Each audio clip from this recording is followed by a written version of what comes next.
Welcome to Patreon episode 11 of Salsidoparanormal. I just want to thank everyone who signs up for this page to support the show, and everyone who supports the show in general, however you manage to do that.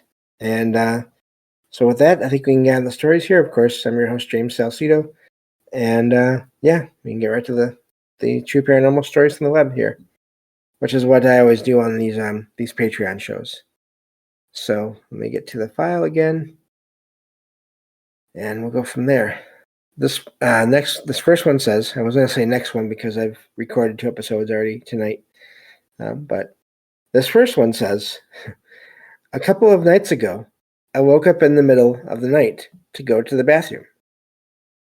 On the way back, as I started opening my bedroom door, I heard a loud "hey," that word "hey," from my right side. When I looked to my right, there was nothing there. As I entered my room and turned to close the door, I saw a dark figure standing in the kitchen. However, when I looked away and then back towards the kitchen, the dark figure was gone. I am confused and not sure what was going on or what I experienced with the loud voice and the mysterious dark figure that vanished. And that's the end of that one. It's fairly quick, but overall there's sort of a lot going on there. Of course, the automatic question there is, was it that figure that spoke out loud to the writer there?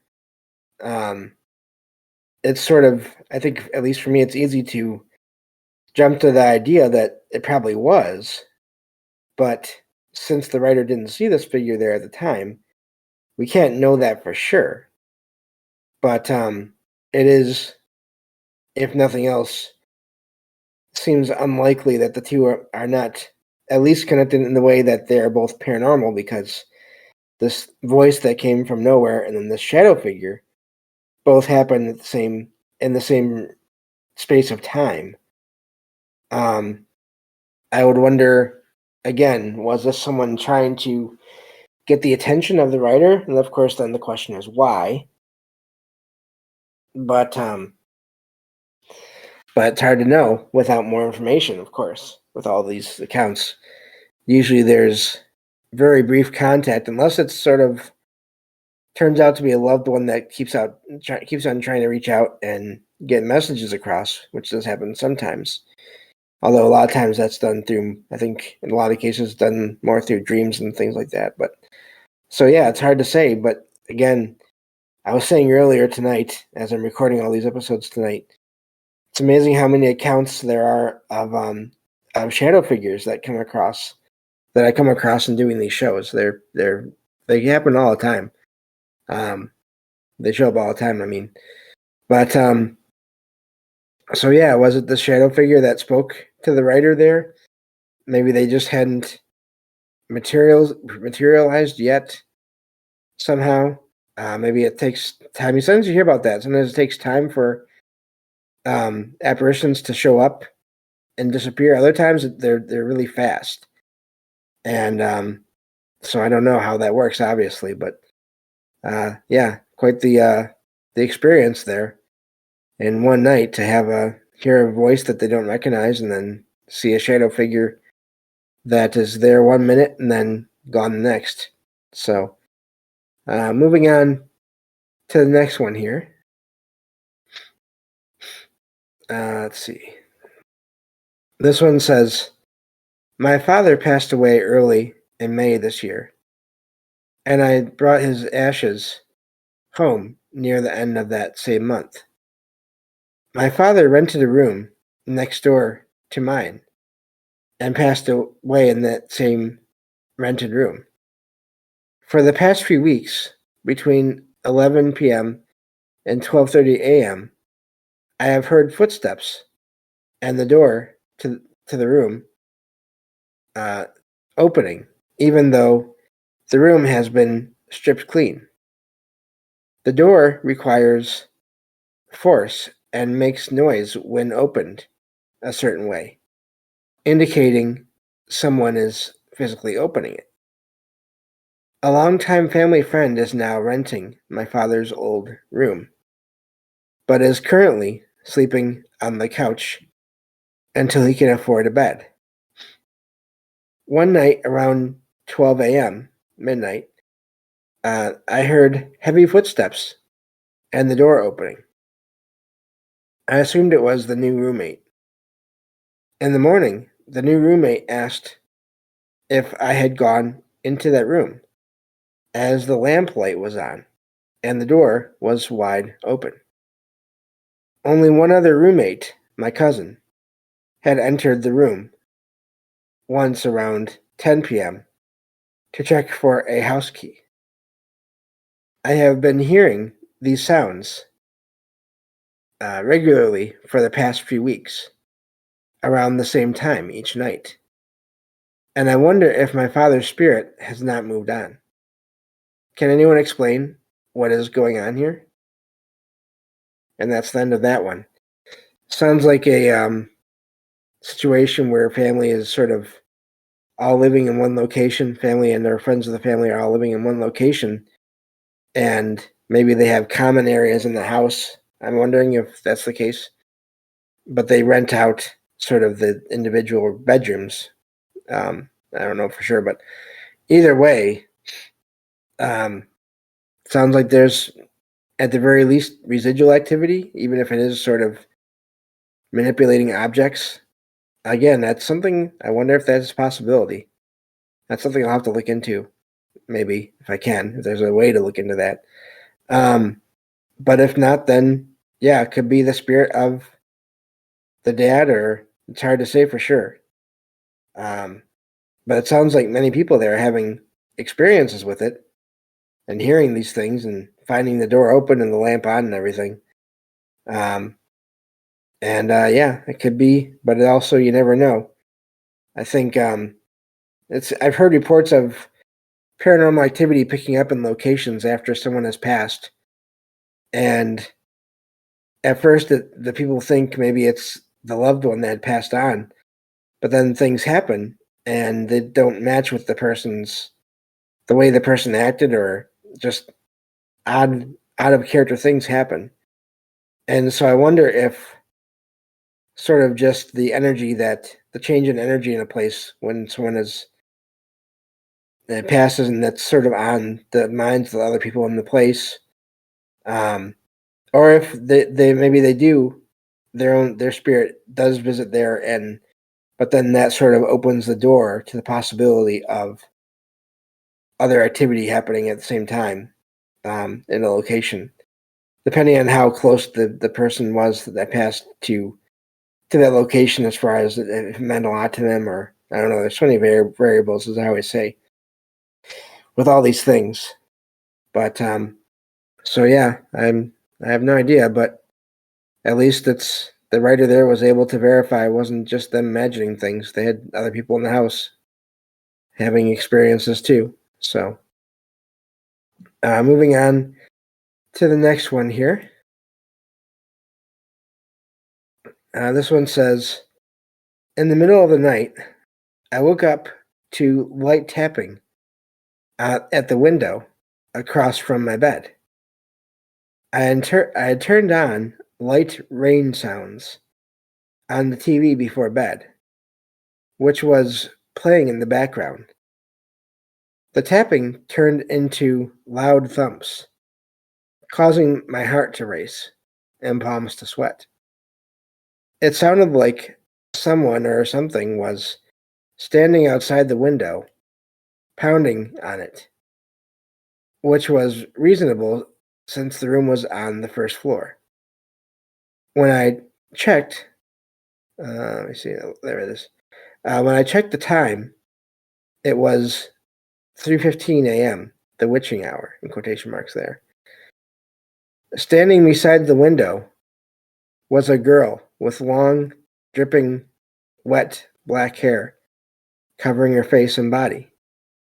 She wore a worn-out white dress that reached the floor, and no limbs were visible. I wonder if they mean the ground, because it said the window. But anyway, reminiscent of girls seen in horror movies.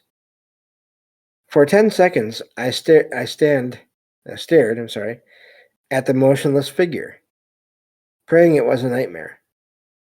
When the panic set in, I hid under the covers, trying not to cry out of fear. I was 14 years old at the time. After taking deep breaths, I looked again, and the girl had vanished. But the tapping on the window continued. It started raining a few minutes later while I sat staring at the spot where the girl had been standing. And that's where that one ends. Sounds like someone, again, trying to make contact. And I don't know. Of course, the first idea that comes to mind is either this figure was distraught, whoever this was, whatever this was somehow distraught, and that's why they appeared the way they did, or, of course, they meant to frighten the person, and that's possible as well. I wonder at this point how many, if it's possible that all these movies I'm talking about are featuring girls in white dresses with their face covered by their hair or whatever. If that's been done so much and focused on so much now, and of course here I am talking about it, but if that has sort of generated some of these apparitions that people experience at times, it wouldn't surprise me. You hear plenty of accounts of people over the years who have seen, especially like when they're, well, sometimes when they're kids, sometimes when they're adults, they've seen what appear to be cartoon characters in their homes, like actual cartoon-looking, like drawn figures moving around their homes. So, if that's possible, then why couldn't something like this also be possible? Again, whether it's some other entity that's drawing imagery from the person's own mind, or somehow they're managing to take that form. It's hard to know, or both. But I'm glad nothing else happened. I mean, obviously, it's not good that the person was frightened. But yeah, it's hard to know what was going on there. Obviously, just though someone wanted attention or wanted to get the attention of the person there, and for whatever reason, and it sounds like they got it. And it's, I don't know. Of course, a lot of people have heard of like the woman in white, that lady in white narrative, but now I'm starting to wonder if you can sort of extend that to just younger, like kids in white, like girls in white dresses and all those kinds of things. That's sort of an extension of that as well, or connected to that somehow. So even some women in white, I mean, there's folklore around them where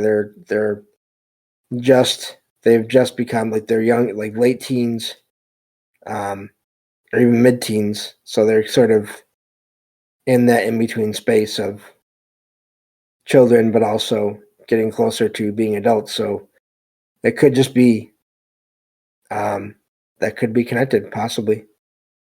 Anyway, that was just me thinking about out loud about all that. But moving on to the next one here, and we'll go from there.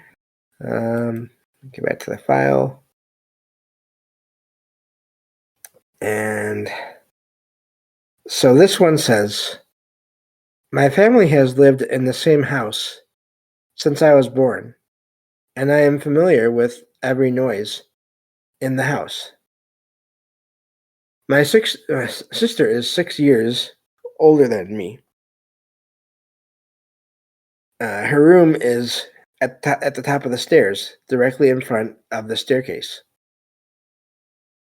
She used to leave her bedroom door slightly ajar at night, so our dad could say goodnight to her through the crack in the door.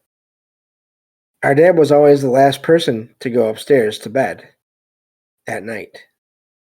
One night, when my sister, mother, and I were already in bed, my sister, heard the light switches being flicked, this and turned off, I guess, downstairs, indicating our dad was going to bed. She heard footsteps coming up the stairs and stopping at her door. As usual, she said, "Night, Dad," and then, "Good night, Dad," but received no answer. Shortly after, our dad came up the stairs. My sister insists that the first set of footsteps didn't pass her room or go to another room, and they sounded exactly like our dad's footsteps. Our dad confirmed that everyone else had gone upstairs at least half an hour before him. We have no explanation for these unexplained footsteps that stopped at my sister's door before our dad came upstairs. The experience still gives me chills whenever my dad comes upstairs at night. That's the end of that one.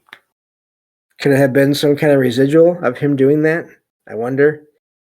If you think of all the times people go up and down their stairs, makes you wonder if that's not the source of some of those sounds people hear in their homes, especially if it's old enough and been lived in enough.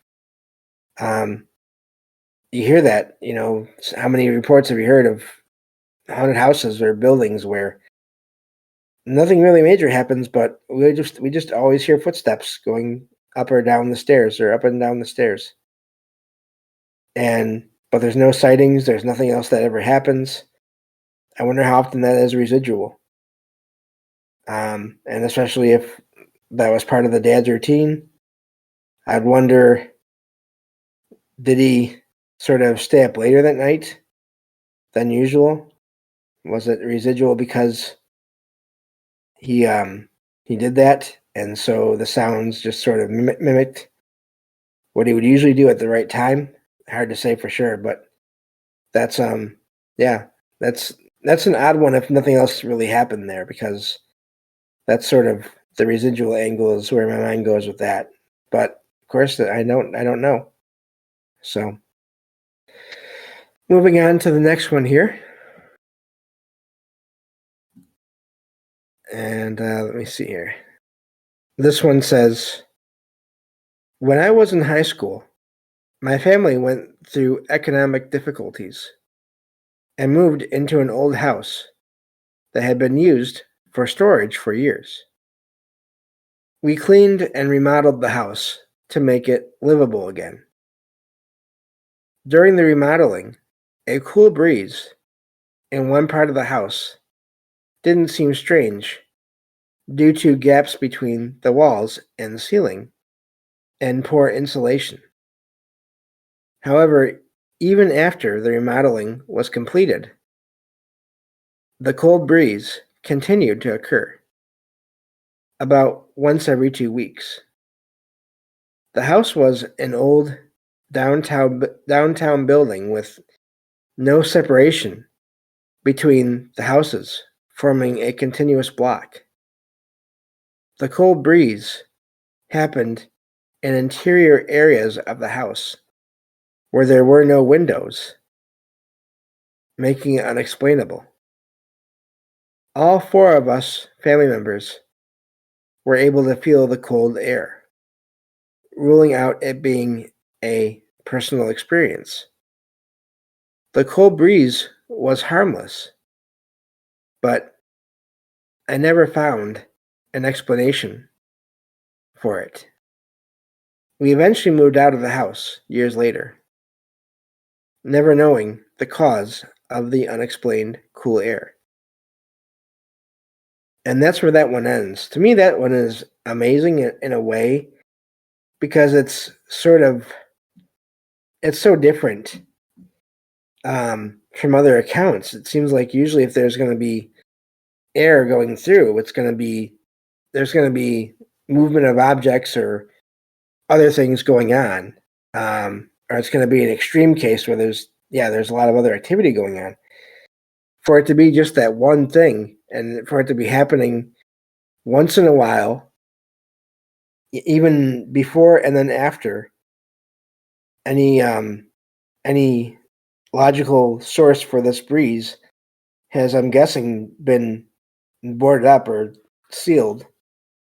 That really is amazing, and I wonder what that is supposed to, what that's supposed to mean, or what the meaning of that is supposed to be, if there is one.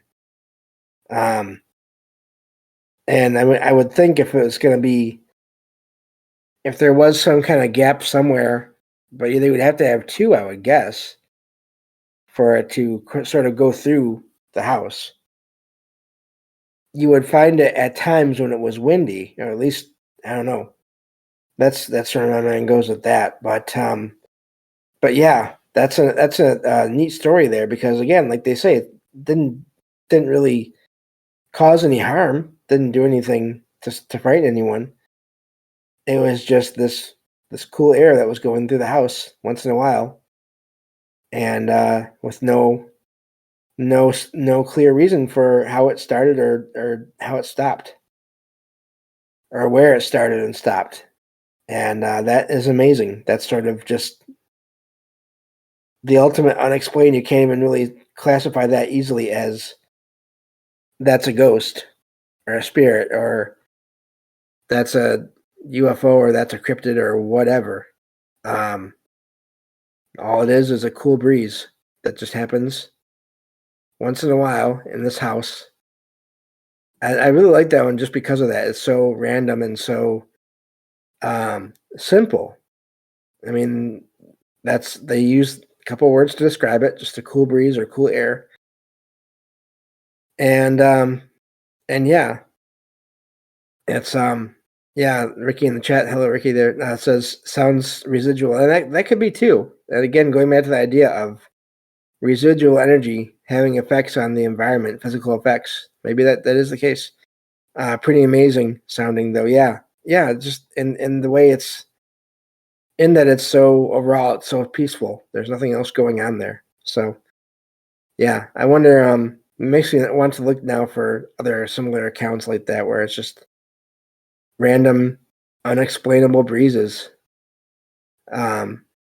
without anything else going on. Because I've heard of that in association with, like I said, more extreme paranormal activity, where there's, and it usually seems like it's more associated with negative entities that cause all kinds of drama in a place.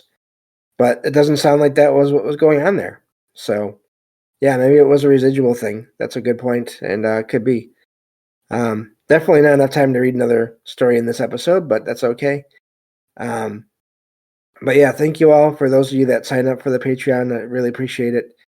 And for anyone that listens to these either in preview episodes on the main feed later, or anyone that is curious what these episodes are like, this is it. This is sort of just me finding these accounts, just the same as I do for the regular episodes, and sharing them and talking about them. Like I said, the same as I do for the regular episodes. But these are, unless you make it to the live streams on Discord, Patreon is the only place you will be able to find these episodes. So, but yeah, thank you all for supporting the show, however you do that. And I will talk to you all next time on Salsidoparanormal. Take care.